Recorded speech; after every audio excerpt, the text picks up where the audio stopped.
Welcome to the Stop Over Drinking and Start Living podcast, where high-achieving, goal-oriented rebel women come to learn how to live a vibrant and fulfilling life without requiring alcohol to get through it. No labels, no judgments, no saying you'll never drink again. Just real proven methods to help you stop rebelling against yourself with alcohol so you can drink less and do more. I'm your host, Angela Mascenik. Let's dig in.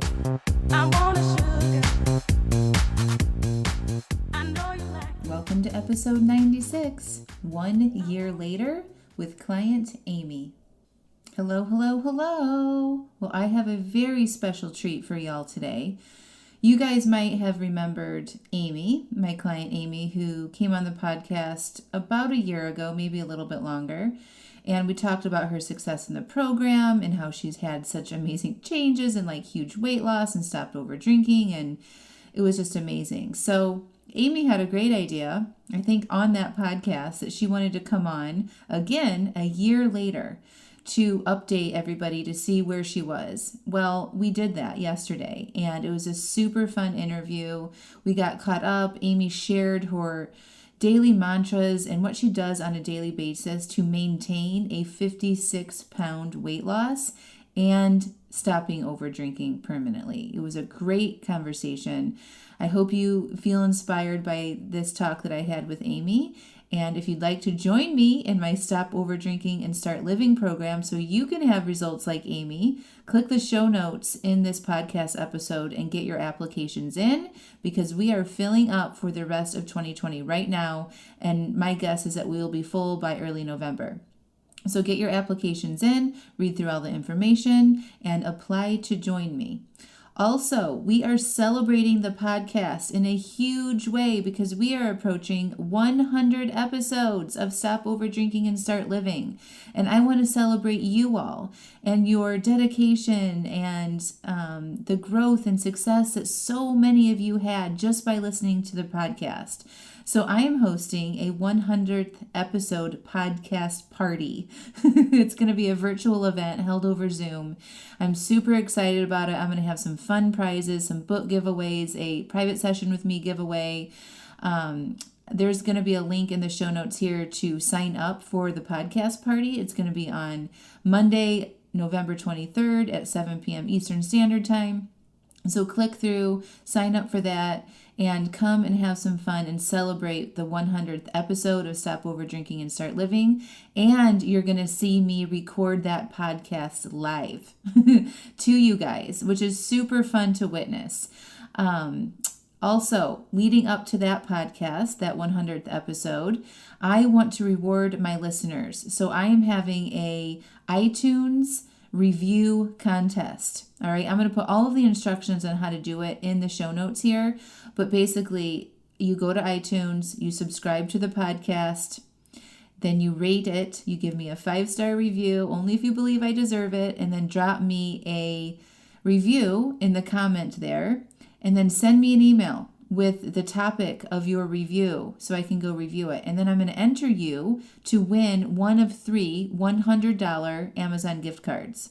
And we're going to be doing that every week until our 100th episode. All right, so get your iTunes reviews up there. The more reviews I get on iTunes, the more people that can find my podcast. It increases the ratings, and the more people that can get the help that you guys are all experiencing. So do it, and I appreciate it so much. So get your reviews in, enter to win the contest, sign up for the podcast party on November 23rd.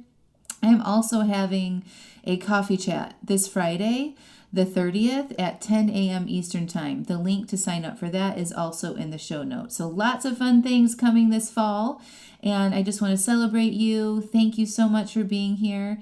And I hope you enjoy today's episode with Amy. Thanks so much, Amy. Hello, welcome to the podcast. I'm so excited to have Amy here today. Amy, you guys, if you've been listening to the podcast for a while, Amy was on, I don't know, how long has it been? Has it been a year since you've been on the podcast, or almost? Almost a year. So I think it was like in February or something of 2020 when you came on. I don't know. It's been a while. I have no idea. Was it the year before?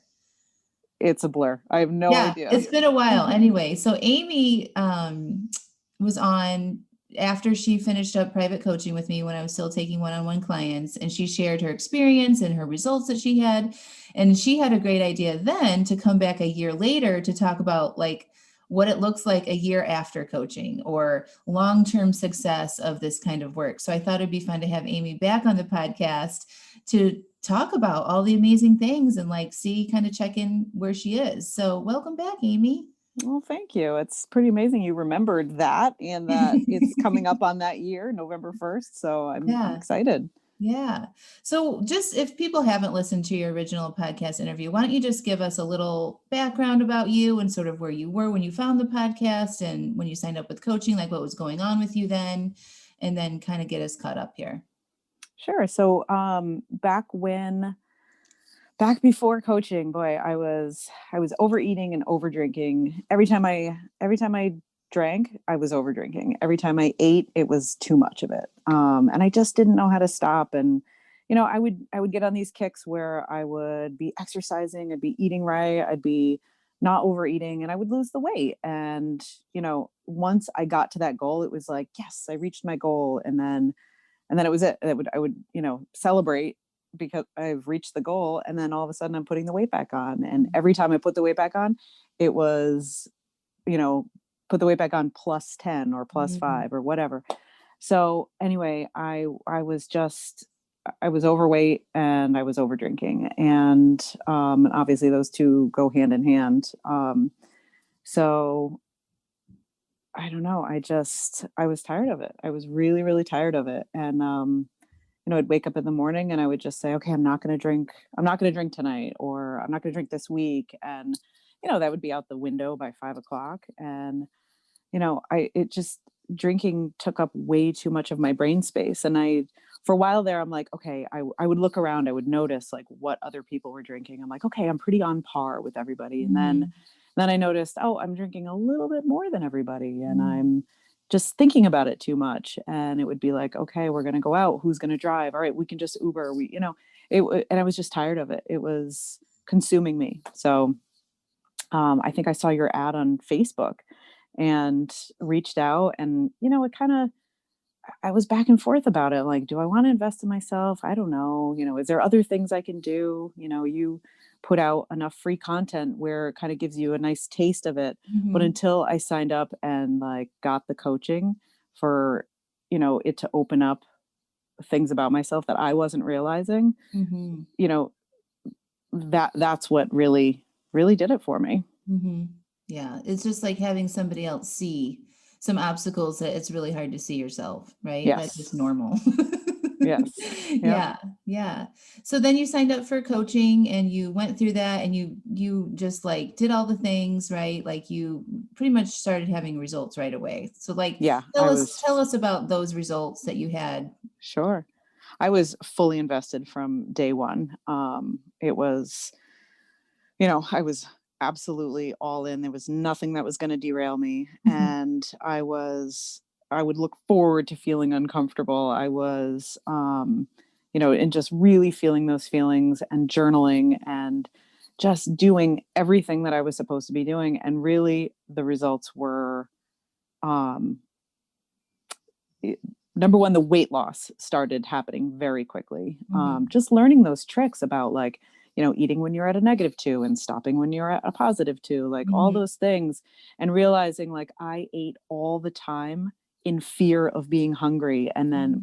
then learning that it's okay to be hungry. You're not going to die. Like all those little tricks that you Yeah. just tell yourself, and you can just move on about your day without, without eating or without buffering. Mhm. So,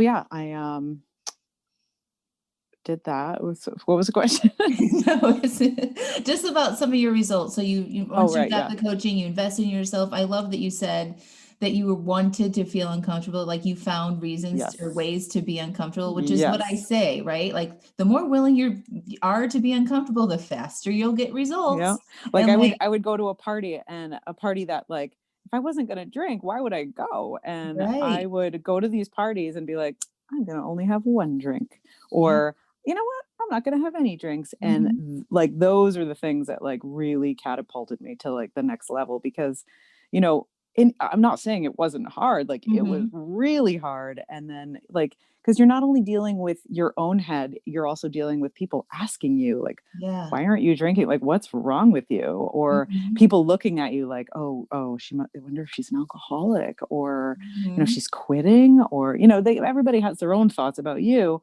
And so you're dealing with that. You're dealing with your own everything going on with yourself. And, at times it just feels like you know, it's not worth it, or it's not going to happen for you. And then all of a sudden it's like this little flip is switched and you're like, okay, I'm doing it, you Yeah. know? Yeah. Getting for me too, with like getting few of those few social situations in the beginning and like being willing, like knowing the purpose of the uncomfortableness is like it Yeah. just increases your capacity to do bigger things, right? So like when you're Hmm. willing to feel uncomfortable in those types of situations, you're like, okay, I did that. What else can I do? And then you take it a little bit further to the next time, or a little bit further. You start doing other things that you probably wouldn't have felt comfortable doing or too scared to do, or maybe it's just going out for dinner without having a glass of wine, or going on a trip Hmm. without drinking, or saying I'll just have one where like normally it would be 10, like just Hmm. stretching yourself. When you can rip that band-aid a lot in the beginning to be uncomfortable, it just sets you up to have more confidence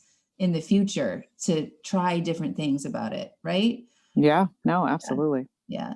So that's awesome. I mean, I think that's very similar to what it was in my journey as well. You were definitely invested. You were willing to be uncomfortable. You showed up, you did all the work. So I think you had success because of that. Right. And I Hmm. think too, like I'm noticing in some of my clients now, it's like they believe me and they understand, like they get that I've been there, and they know that a lot of my clients have great results, but then they kind of want to argue. Yeah, And I I just want to know. say, like, just do what I'm telling you to do. And if you do that, like it will work, right? Right. It's so true. I remember one time you were talking about, I was so concerned about like this one person. Mhm. And I was like, well, no, you don't understand. Like, if I'm not drinking with them, like, there's no way that I'll have fun, or this will be a good time. Like, she's just going to be awful. And so, well, and what you had said was, well, how do you want it to go? And I was like, well, that's an odd way of looking at it. Okay. Well, I thinking I really don't have control over that. Mhm. So I did some writing and I wrote out my entire day of like how I wanted it to go. And I was, I go do the event and I'm there and I'm like, this is fantastic. I'm having the exact time that I wrote about. It's like, this is how I wanted it to go and this is how it's going. And that was a moment for me. It was like, okay, another moment of I can do this. Yeah, I think it's so like a lot of times we think, oh, like especially like if we use the example of, say you're just starting out and you're planning your drinks in advance, like I recommend, Hmm. and there's like a Friday night dinner, right? Or a social event. And people are thinking about that event in advance. And they're like, oh my God, it's going to suck. I don't know if I'm going to be able to do it. We'll have to see what it's like when I get there. All these typical Hmm. thoughts we have. I'm like, you guys get to decide what that experience is like. You Right. don't have to wait and That was so wonder what's going to surprising for me. happen. You know what I Yeah. mean? It's like you get to decide what that's like. Don't just wing it and be like, it's going to suck, or I wonder if it's going to suck. Like, Right. start thinking about the experience that you want to have now, and program that experience in your brain so that when you get there, that's the experience that you get to have. Hmm. This is the Yep. beauty. I just love the magic of learning how to manage your mind, right? Like, and thinking about things in an intentional way and telling your brain what to think is the Right. game changer.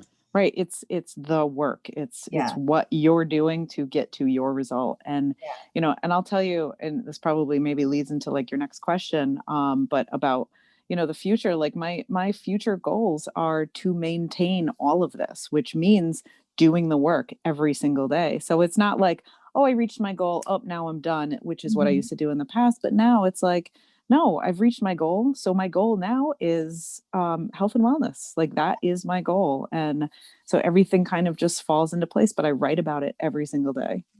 No, me too. I mean, that's a lot of people ask me, like, who I have the 6-month program now. So they're like, do I still need to plan our drinks after 6 months, or do we get to a point where we're just that person that has one or two? I'm like, if it's working for you Right. and you've gotten there, why on earth would you stop?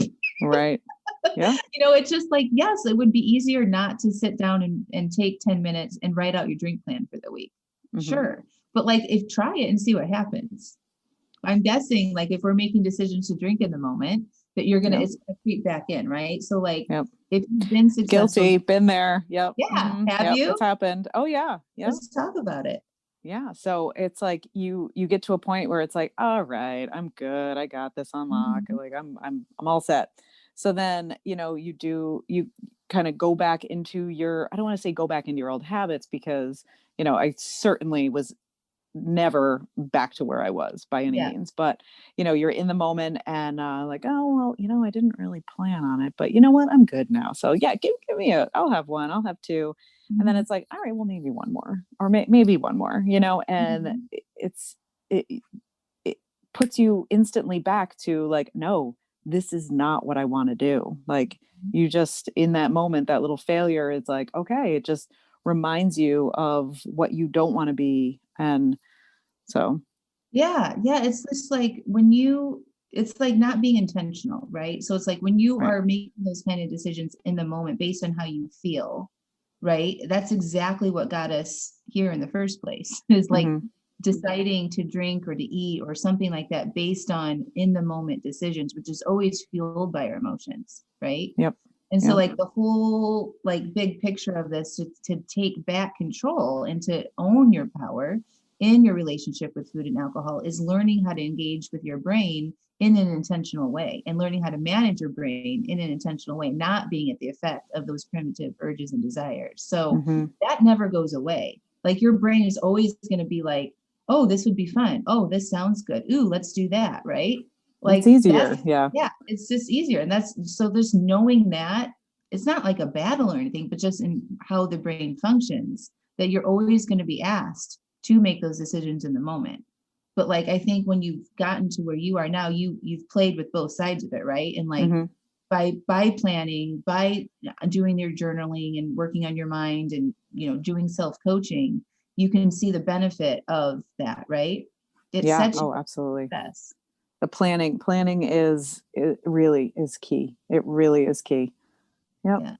So tell me about you went through the 8 weeks with me and then you continued working on your own. So tell me why, like, into this point, like why do you think you've been successful? You're a year out now after losing, getting Mm-hmm. to your goal, right? Yeah. So I think I signed up with you in May and then did the 8-week program. And then by November I had lost, I was basically, what I did was, you know, I wasn't intentionally trying to lose weight. I was just following the program and I wanted my body to be where my body was comfortable being. Mm-hmm. And so I reached 56 pounds down, and that just seems to be where my body wants to be. And so once I reached that, I have now maintained it for a year in 1 week. It will be 1 year. Um, so what was the question? I'll keep asking you that. What do you think? What do you think has attributed to that success of maintaining it, a 56-pound weight loss, which is huge, by the way. Congratulations. Thank you. Thank For a you. year. Like, what do you think? Why is that? Why has it been successful for you? It's really just been the daily work every day. I would say 98% of the time I journal. And if I don't, it's because I forget or, for whatever reason. But I journal every single day and I write out how I want my day to go. I write out what I'm grateful for. I try to figure out what thoughts are not serving me. And by doing that, I've uncovered things that we didn't even uncover in those 8 weeks. I had a thought about myself that I didn't even realize that was so deep seated down in me, and that it was part of like my everyday life. And it was my normal. So I didn't realize it until I really started to notice patterns. And the thought was that I was unimportant. Yeah. And so I've only realized this in the last like 4 months. So Mhm. I've really been now focusing on that. And, I can look at relationships in my life that have suffered, or when I get offended by something, it's usually because that person's, I'm air quoting here, but like making me feel unimportant. And, so I'm able to do the work to say, okay, no, no, no, this is my own issue. This is not what they said to me. This is Mhm. because I'm feeling unimportant. that's the reason I'm feeling this way. Yeah. So anyway, yeah, that was really great to uncover. Yeah, so like the benefit of doing the ongoing journaling, the ongoing thought management is that you're always sort of like uncovering old thoughts in there, or even like if you have a problem that pops up, you're able to see the thoughts that are causing the biggest issues, and you can prevent a lot of shit happening by Hmm. managing your mind, right? And you get to find these old shitty thoughts that you've probably had since you were a kid. Yeah, Yeah. absolutely. Yeah. What else do you do? Like talk about like the actions that you take on a regular basis that help you maintain. I work out and I don't make excuses for myself to not work out. Even when, I woke up on Saturday, I'd worked a really long week the week before. And because of Corona, I've been out of work for a while. So working a full week was, took a lot out of me. So I Mhm. woke up on Saturday and I'm like, I could sleep in today. And I'm like, you know what? I made a commitment. I'm going to go. And it doesn't mean I have to work out at 1,000%. It just means I can do what I can do. And so I went and I did it. And it wasn't the best workout I ever had in my life, but I was so happy that I went. And, I felt good for the rest of the day. I wasn't overtired and everything, which I probably would have been if I had laid in bed and not done anything. Um, so So what it's else like do I? little things like that is just like when Yeah. you say you're going to do something, you do it, right? So your Yes. muscle and honoring your commitments is pretty strong. Yes. Yep. Yeah. Definitely do that. And I remember, so when we all shut down for, excuse me, for Corona, um, I am like, my gym shut down. My trainer at the gym was, obviously unable to do that. And Mhm. so I'm like, I am not letting this get me down. No way. I've lost the weight for 6 months. This is not going to do me in. Absolutely not. So, I had my moment to like, okay, let's work through this. You're feeling sorry for yourself. You're bored. You're lonely. You're stuck home with your kid. And okay, work through that. Now it's time to like kick it into high gear. So I made a gym in my basement, and my basement is a basement. It's not like, not a finished basement by any Yeah. means. I'm like constantly moving my husband's tools aside to fit my computer on his workbench.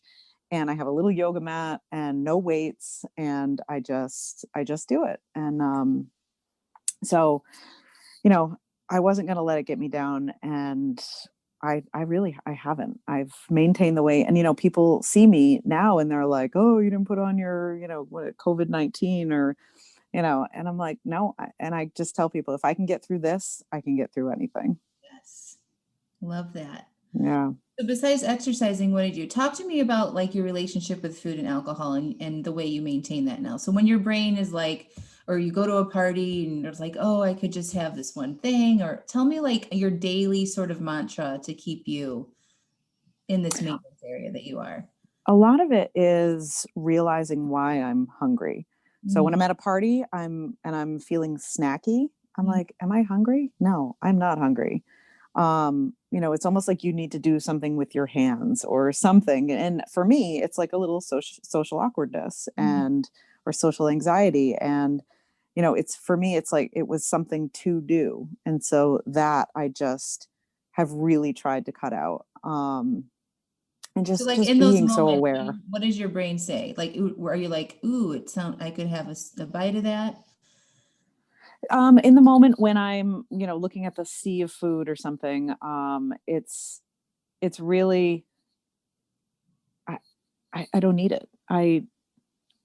That's not going to bring me to my goal of health and wellness. And Mm, and really I always keep that goal in the back of my head is mm, and again, I write about that every single day. Like my goal is health and wellness, and that is all things surrounding that. mhm. So yeah, in the moment, it's just looking at the stuff, going, I don't need that, or there's a healthy option, and that was part of my, plan today was to be at the party, and if there is a healthy option to have a little snack, make yourself one plate of that, and Mhm. when you're done, and feel satisfied, because that's the other part of it is that when I would just eat, the little snackies that were, on the healthier side, I'd be done and I'd be looking around like, oh, everyone else is eating cake, everyone else is doing this or that. um and that feeling of deprivation would Yeah. like kill me. And then if I really let that get to me, then I would just go ahead and indulge times 10. It would be like almost even worse than what I normally would have done because Yeah. I was feeling deprived. Yeah.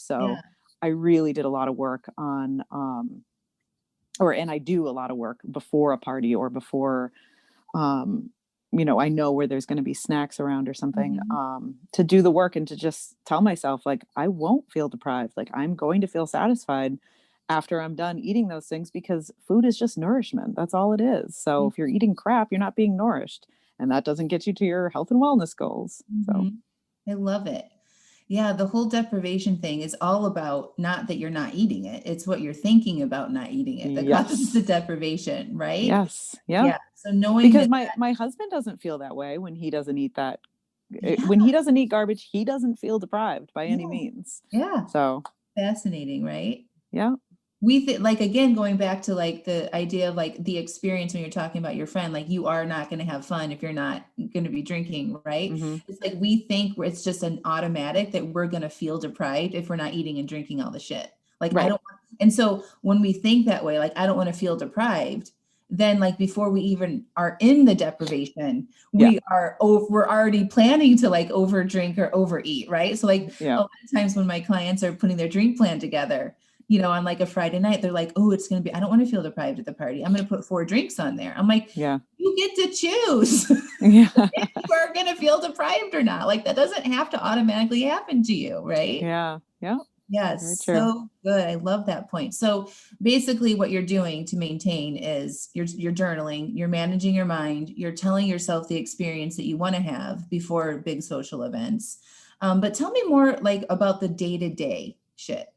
Like because the day-to-day decisions about You're whether it's right. this little bat like we call it grab assy, right? Grab Yep. assy bites of this while you're cooking, or for me, it's like the grab assy bites after I've done eating and I'm cleaning things up, like this tastes so good, like those little moments are Yeah. actually what has the biggest impact of our long-term goals. So tell me about your daily kind of thought process about that stuff. I'm trying to think of, I don't know. It's like, I guess a lot of times when it becomes your normal, you don't think about it. But Mhm. even, I mean, So I'll tell you a story and then maybe you can yeah. you can think about it. So it was my daughter's birthday this past weekend and she Hmm. wanted a brownie ice cream cake. Mm. And I'm like, I'll make that. It's not a big deal. So I got some brownie mix and I made it in the morning. I think it was Friday morning. And you had to make the cake or the brownie and then it has to cool. And then you thaw out ice cream and then you put the ice cream on top of this thing and then you put it in the freezer. Okay. So there's like a Hmm. multiple step process. So I had planned on my food plan to have the brownies, like the brownie cake that night with the birthday celebration. But what I forgot about the actual act of making the brownies, right? Like I didn't even think that I would have urges to eat the fucking brownies, Yeah. like the brownie batter, So I'm like, it's Ghirardelli brownie mix. It was like, oh my Indulgent. Yeah. smell, the smell of that chocolate. And I'm like, ooh, my brain just lit up, it just lit up with like, oh, you could just have like, you're not living unless you can have a bite of brownie mix on your daughter's birthday. Like there's something wrong with you if you can't do that. I'm like, you're right, brain. Like I was like totally like in it. And I'm like, I'm just gonna have it. And I know that this is my primitive brain and I don't care. And then I was like, I'm like, I could, and this is just me, I've trained my brain to really challenge this type of thinking. But I was in it for a minute, and then I'm like, you could do it, or you could see what just allowing the urge would be like. And I was like, okay, I want to feel the desire for the brownies. Like having desire is a good thing. We need desire in our lives. And I just Mm. opened myself up to feeling that urge. And it was like just kind of rolled through me and it was over. And I ended up not eating. So this is like the example of the day-to-day kind of stuff that comes up and how I work through that in my brain so that I do maintain. Does that make sense? Yeah, Yeah. absolutely. Is that similar to what you do? Yeah, I mean, I guess it's kind of a constant thing where, all day, especially if I'm working from home, if I'm sitting at that computer, I notice myself sitting there, standing up. I'll stand up and start walking around, and in the moment I'm like, I know what you want. I know what you want. You want something to like little snacky just to Yeah. while you're sitting there and you're bored with work, you want to go do something else for a second. It's a good distraction. And I will sit there and I'll just say, go ahead, get up and walk around the room, stretch your legs, but that doesn't mean you're hungry, Mhm. and just like recognizing in those moments that like, like food is not going to solve your boredom at Mhm. all. Like you're going right back to it in a second anyway. Things need to get done. Or yesterday, I was really hungry, but I was cooking. Mhm. And and my son wanted s'mores and I forgot to buy graham crackers. And so my we ran to my neighbor's and he actually had a box of graham crackers, so he brought them back. And the first thing I did, I tore it open and I took a bite, and I was like, well, now my dinner's not going to taste as good if I eat this whole thing. That my dinner's not going to taste as good. And that is actually something, kind of sidebar here, that I've noticed: when you eat when you're hungry, your food tastes so much more delicious, and I don't care what it is. It's like satisfying, it's delicious. But Yeah. anyway, so I take this bite of this graham cracker and I'm like, oh no, I really want, we were having steak last night that I had planned for. And I'm like, Mhm. no, I really want to enjoy it. So I gave it to my dog. Like I was able to just be like, no, I don't need this. Like I'm looking forward to my meal. We're going to eat in 10 minutes. I don't need this right now. Yes, that So is what I'm talking about. Those little decisions yeah. in the moment is the big. So if you think about how many of those little decisions that you make in a Hmm. day, right? So like when you're planning your food on a regular basis and then like, you're super conscious of it, as am I, you recognize all those little decisions that where you say no to that kind of Hmm. grab assy in the moment type shit. When you look at like where it used to be when before Oh, coaching or before this, how many calories, and I hate talking about calories, but that's I what know. everybody Yep. recognizes, right? So when you look at that, that was probably like 1,000 calories or 1,200 calories in little grab ass bitey things that Hmm. I would do throughout the day because I was so unaware and so unconscious of it and just at the effect of my primitive brain. But I think you Yeah. and I are very similar. Like you're able to recognize it now Yep. and interrupt that automatic process with like, no, we can make that decision. Like there's another option here besides just eating the thing or drinking the thing, right? Yep. Yep. Yeah. No, totally. And that's something that's gotten much easier for Mhm. me, and by not, I know like snacks are, I don't want to say no, but the snacks are not, you don't want to be snacking all the time, Right. basically. But I know that if I'm starving and I have to go to work for a couple hours and I'm not going to have a chance to eat, like I know that I'm going to have to pack that little almond Yeah. pack for myself so that I don't have that ravenous feeling of like, because at that point I'll be a super hungry, and I Mhm. just don't want to get to that point where you feel like you need to overeat to kind of overcompensate for it. So Yeah. Yeah. I have my little tricks that work for me, and I just plan for them and know that they're going to happen. Yeah, I think planning for the snacks is a really good. So I've like kind of shifted a little bit about the snacks. Like I generally don't recommend that you plan to have snacks just because you don't want to Right. experience hunger. Like all of those little mini meals that we're trained, we're supposed to eat every 2 to 3 hours to maintain your metabolism. Like all that is bullshit, right? Hmm. We should only be eating when we're actually hungry and stopping when we're Hmm. satisfied. Which makes so much sense. Right. Like where our body is programmed to do that naturally. Like we Right. don't need to overcomplicate it, right? Yeah. But now, like, I like the idea of planning for snacks if you need it, because when you plan for it and you're not in response to the need Yeah. for it in the moment, you make better decisions, right? So, like, I mean, right. such better decisions. Yeah. It's just like I can plan to have like a cheese stick or a handful of almonds or an apple, Yep. or I cannot plan for something and hope that I don't get hungry, and then I'm more inclined to go for the potato chips, Yep. you Yep. know? Very true. Love it. Okay, that was really, really good. So I think it's important to see like just the little day-to-day decisions that, people will have. Like once you get here to maintain it, you have to still make those decisions, Yep. And have your what best I interest. think also is always be open to like learning new things and new ways of thinking, and I think that's also part of it. And like I still take your free classes that you offer Yeah. because I already know what to do, but just Mhm. being surrounded by people who are or were in the same boat as you, and just Mhm. having like-minded people around you it's just smart. It's just, it feels good. And Yes. to know you can be vulnerable and to Mhm. bounce an idea off of somebody is really great. So like learning new things and, I'm reading. I'm not a big reader. I've never Mhm. liked it, but I'm just reading these books and just learning. And my best friend actually signed up for scholars, and Mhm. her and I are on the phone constantly talking about all this stuff. She had a totally different issue, so she went another avenue, Mhm. but it's the same thing, and it's It's so fun to be able to talk about this yes, stuff with people that get it, right? So like yes, I love that you said take the free classes, do all the things, mm-hmm, immerse yourself in this shit. So that's like I have two very close friends that have now like in my local area that like one of them joined another coaching program and then now one of them works for one of the Corinne Crabtree from Fit and Fat. oh One of cool, my really good friends works for her and like nice, supports her on her team and they've changed their lives. It's like and mm-hmm. the three of us geeking out to that. And then there's another friend that joined the life coach school and is getting her coach certification, like all Wow, within the local area. And it's just like to have those conversations with those girls now is like compared to what we would talk about 3 right, years it's so ago, much it's more like, meaningful. oh my gosh, my relationships, that's a big question that I get asked a lot is like, how have your relationships changed? Have you lost your friends? I'm like, no, I've influenced my friends. Like Yeah, my friends, like they are inspired by this and they've changed their lives too. Like it has an impact in my husband, like all of it, my kids, my relationships, my parents, like the positive impact of this work in other people's lives just from the things that I've done is profound.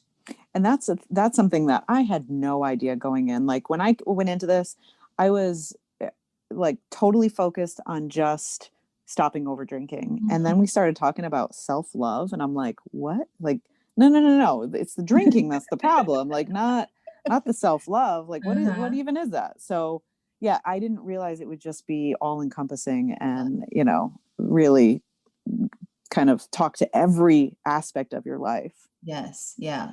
That's awesome. So that's actually what I wanted to talk about next because it's been so prevalent in my coaching group right now. There are people like a lot of people just joined and are joining right now, and there's a whole month in the program on self-love. And I think with the private coaching too, I had a special section on loving Hmm. yourself, right? Yep, yep. And a lot of people think when they first hear that term or they feel like it could be like a buzzy sort of trendy, like, ooh, love yourself and pamper yourself and all this stuff. And it's like, so not like that, right? It's No. like, it's hard and it's Hmm. painful sometimes to do that. It's not spa treatments and go getting pedicures. You know what I mean? It's like Right. deep diving into what you think about yourself and uncovering some really shitty things that Yeah. you've been saying and having beliefs about yourself that we need to bring to the surface so that we can change those thoughts to feel good about ourselves when we do this work. Right. So one of the biggest things is like when people want to lose weight, they think their initial drive to lose the weight is because they're disgusted with themselves and they feel Right. frustrated with the weight that they've gained over the years or whatever it is. And so that feeling that they have about themselves and their weight drives the action to want to do something with it, right? Yeah. That's fine in the beginning. Like get on board with it, right? If you're feeling Right. frustrated with how much you're weighing or you can't fit into your clothes, by all means do something about it. But at some point, we got to shift to loving yourself where you are and accepting yourself and uncovering why you got here in the first place by how you think about yourself so that you can feel better about yourself to have those long-term It's changes. so true. If you're not loving yourself the way you are right now, it doesn't matter if you take off 100 pounds Yep. or 10 pounds, it doesn't matter because those same feelings are still going to be there once Yeah. you've unpeeled or, shed those pounds. Yes. So, So can we talk mm, about that a little bit? Like, tell me about when you first started this and sort of uncovering your own thoughts and unveiling some of the things that were in your brain. Did you find yeah. any like deep, dark thoughts that you knew that like were holding you back or?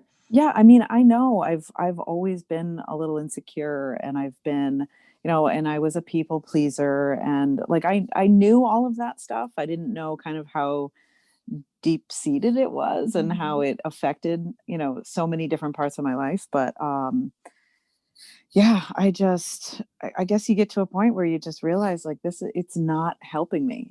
That Mm. those thoughts just don't help yourself. And so really just being like, okay, I'm going to go into the situation. I'm going to I'm going to force myself to love myself and do the work in order to do that. And you know, everything did fall into place for me. And so by the time that I did lose the weight, I, can look in the mirror and be proud of myself and happy with myself. And those those other feelings I feel like I have worked through, Mhm. and the other day, so I was coming up here I am coming up on this year of having lost the weight for a year. And, I put on a couple pounds and I'm looking at the scale because I still weigh myself every day to give Mhm. myself a nice gauge of where I'm Mhm. at. And I'm looking, I'm like, that's 4 pounds up. Imagine that. Okay, well, and your brain just automatically goes to, oh, what are you doing to yourself? Like, are you going to go back to your old ways? And, Mhm. I'm able to just stop myself and go, no, no, no. I don't care if I put on every single pound back. I still love myself. It doesn't matter. Like, or if I look at my body and there's something that, because everybody can look at their body and pick something out that maybe isn't their favorite aspect of their body, but to just look at yourself and just go, this is who I am and I'm okay with it. That's been really helpful for me. Yeah, and then to actually believe those thoughts too. Yes, Huge, very right? true. And we And can it, at it the does take beginning. time. Yeah, at the beginning we have these practice like, okay, what is your first thought about yourself when you weigh yourself? You're like, that's unacceptable, is what most people think, or Mhm. that's too high, or I can't do this, or you know what I mean? Something like they have a thought about their weight, right? Mhm. And then it's a hard jump to be like, I love myself unconditionally, right? Right. But you've done the work on your brain to believe that thought now. What is that process like for you? Or what was it like for you? Um, it's almost like just finding your self-worth and like seeing what you're capable of. And, um, I don't know. It's just, you know, I, one day, like a thought would come up, a positive thought, and it would just be just a very small tweak to it. And just kind of, and I know you have what is it, the ladder? Yeah. You know, it would be just tweaking it just a little bit each day to just Mhm. try to get myself to the point where I now can say I love myself no matter what I say and what I do. And Mhm. and I still have those insecure thoughts every once in a while. But it just coming into this, sitting down and doing this podcast, like I had to write out my you know biggest fear is losing my train of thought. Oh my God, what are people gonna think of me? And my thought I'm like, well, what is my thought about that? Like, okay, so I lose my train of thought. What is something that what's my thought about that? And my thought is, oh my God, what if people think I'm stupid? And so from there, it makes you feel awful. And all that does is make me trip up more. And so I'm like, no, here's my intentional thought. If I lose my train of thought, then guess what? It's meaningless. It's meaningless. It doesn't mean that I'm stupid. It just, it means it's not a big deal and I can recover from it and I can keep on keeping on. And it makes me feel powerful and smart. And Yeah. so just doing that work. I think the to sort of kind of like chunk her up or like wrap it up in a bow. The question is like, how do you move from self-loathing to self-love? And Hmm. basically it's thought work, right? Like Yep. recognizing the thought that you have originally and then shifting that thought just a little tiny bit and doing the work in your journal, right? And Hmm. like managing your mind when you notice these thoughts is okay, it's good to go from like I'm disgusting and I'm working on changing that thought. That's like adding or just adding that little shift. I think I'm disgusting and that's just a thought. Okay. Yeah. Right? Yeah. Like that is what like what we're talking about. Is like you can't go from I'm disgusting to I love myself, Right. right? And that's Yep. not what you did either, right? You No. found those thoughts and you just made a quick little adjustment to it, like, and it's okay. I'm working on changing that, or I know that I can think about this in a different way. I'm open to finding it out. Like Yep. some little adjustment that you Yeah. that Small moves. Yep. yeah. Small moves that just, Yep. get you to where you want to be. Yeah. And then all of a sudden, after practicing that and doing the work, like I think this is the biggest part of like when you invest into a program, you invest into yourself too, is like you're actually more inclined to do the work that I'm suggesting. Like every podcast episode I hear, I'm like, do this and this. Probably not a lot of people do that because there's no skin in the game, right? It's just like, oh, it's nice. Very true. That makes sense. I resonate with what she's saying. That sounds like it would work. But then the people that do it, without investing are probably very small, right? Right. Yeah. Yeah, I agree. But like you doing this work continually in your journal of like you're recognizing these thoughts that you have in your brain, you're writing them out on a piece of paper, and then you're just making small adjustments to them. Yep. Especially around the self-love. And you see, because you can see how your current thoughts before the coaching created the result of being overweight and over drinking. Like you saw how your thinking created that, right? Yes. Like Yep. once you got inside the program, right? Yep. So like you can see now and trust that if you keep thinking negatively about yourself and what you think about yourself, that that's going to get you the similar results that you had, right? Yep. This is what I try to tell my clients. It's like you got here by self-loathing. You just didn't know. And that's okay, right? Yep. But I can help you see how those thoughts are creating your results for you right now. And I promise, like, if you can figure out how to at least accept and love yourself, that your results that you want are just waiting for you. Like, it's almost magical. Like, and people are so scared to do that because they think if they do that, they're letting their gas off the pedal, right? They're like, they're not being hard on themselves, and they're like, well, how am I going to change if I like myself and I don't want to weigh this? Like, how do I change? Like, can you speak to that at all? I don't know. I mean, it's like everything you're saying is like, yes. And I don't even know how to add to it. It's like, I know, like getting to that point, like it is a hurdle. It's a, it's a feat because you have to work towards it. And again, it's something that I still work for and work with every single day, to maintain that. So I think it's just being open for people that are skeptical of loving yourself and accepting yourself now. Be open to doing it that way because what you've been doing in the past isn't not working. So why not be open to trying this way of and guess what? It feels so much better and we have so much fun. It When does. we feel good about ourselves, right? Which then turns into like having longer lasting results, which I think is what you're experiencing right now. Yeah. Yep. It is. It's an incredible feeling to actually say, you know what? I love myself. Yeah. So good. And so from that place, like getting on the scale and seeing that you gained 4 pounds, when you're like, no, I love myself. How do you feel? I mean, it just makes it like, you're going to be fine. There's no need. What is beating myself up gonna do for me? I mean, absolutely nothing positive. Yeah. So just saying, you know what, a couple pounds. Okay. You have the tools, you know what you need to do and do it. Yeah. And actually, and also I've been doing it. So it's like having those couple extra pounds. Okay, well, maybe it's where my body wants to be for this season, or, it's not like I'm going up a whole pant size. So I have to, change. And by the way, it did end up coming off and I'm right back to where I was. So not a problem, and if I did make it a big deal and, and then it came off and it would be like, oh, okay, well, anyway, that was a waste of time. So yes. You're not giving away the way you feel to a number on the scale. Right. Yep. Yeah. You're like, I can choose how I feel, just like going to the party in the future or that experience with your friend. You're like, I get to decide what I feel about this, right? Right. Yeah. The scale is not dictating you being happy. And the way it does come off, you probably weren't just like, oh my God, yes, right? Like you're just like, yep, nothing's changed. That was exactly what it was this morning. I weighed myself. I'm like, oh, look, there it is. Back at it. Yeah. Yep. There wasn't a big up and down on either end of it, right? Nope, not at all. It's just like a neutral, like, yeah, that feels good. Like when you recognize, yep, I know that I'm doing the right things, makes sense. It's different from like, thank God, I know. Off and you know, celebrate by eating some more food. Right. I know.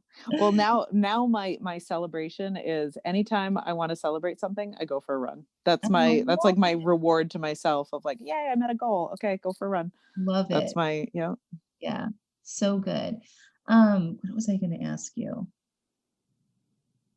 I don't remember. I'm looking at my notes. Did you just lose your train of thought? Oh, the horror. I think about that too. It's like I worry about, I send a lot of emails out and I don't have anybody proofread my stuff and make workbooks and do all the things. And like, there's so many mistakes in that. I'm like, if I worried about that kind of stuff, I would Right. never get anything done. Like Right, nobody right. would ever receive any content from me because I would be so worried that somebody would think I'm not educated enough. I'm not smart. Right. Like, Right. like, who cares? I'm not here as a writer. I'm Yeah, here to help it's change people's content. lives and help Right. them stop over drinking and to lose weight. Like, if I don't have the right punctuation, there's a misspelling mistake. It doesn't mean I'm not smart enough, Right. you know? Yeah.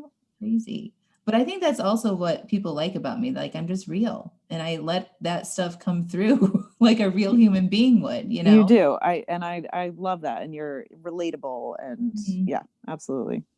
Awesome. Anything else you feel like we should know? I think we covered it. I mean, you got coaching, you changed the way you thought, you learned how to manage your brain, you learned how to be uncomfortable and feel your feelings. You've maintained like the work that you learned how to do, the skills, the Yeah. tools that you learned in the coaching. And And now it's fun. It's fun to kind of see like, well, what am I going to do next? Where am I going to go? And like the other things that, I used to like look for things to do so that I couldn't drink. And now I'm doing things because I'm not drinking, and like I am I met up with a friend the other day who I saw on Facebook. She was hiking, like an old friend from high school. And I'm like, hey, if you ever want a partner, I'm a little slow with work. And she's, well, let's go do it. So now we're doing 5 miles, and tomorrow or 2 days, we're going to do, a 6.5 mile one. And it's just fun and different. And I started kayaking and biking and like all these fun things that are like who I am. And I love doing it all. So it's just opened a lot of doors. yes, I love that. I feel like I have way more fun now than I did Yeah. before. I thought Right. I was having fun, but it really, like when you really look at it, it's like, it's really not fun to feel like shit in the morning and then have all those thoughts about doing something and then not Yeah. following through and then getting caught up in the cycle and, Yeah. missing half of your weekend because you're hungover. Yeah. That's not fun. Right. It's But fun to like say, wait. I'm going to go celebrate with a freaking run and go Yeah. climbing up a mountain or going kayaking. Like that's way more adventurous, way more Totally. interesting, way more fulfilling than what it was like before. Yeah. And right now there's within that private Facebook group Mhm. with all the girls that have signed up with you. Mhm. Um, there's a 14 alcohol free challenge Yeah. going on. And Yeah. so I'm like, why not? Let's do it. And I had already like just not planned for any drinks the week before. So by the time it's over, it'll be 3 weeks. And it's just like, when you plan to not have any drinks, it's the easiest thing in the world because your brain doesn't even go there. Like, oh, no, we're just not drinking. So what I started doing was, I wrote a little list. So every day that I don't have any alcohol, I write today instead of drinking, and so like I have these little bullet points of like the things that I've done because I wasn't drinking. And I mean, last night I watched a movie until 11:30, which is super late for me. So I was like, well, I would have been sleeping if I had, or trying to sleep if I had a couple Yeah. glasses of wine or Do you have your something. But list in front of you right now? I do, yeah. Read Yep. it to us. So one day I hiked on that 5 mile hike, worked out, and I had actually gotten 22,000 steps that day.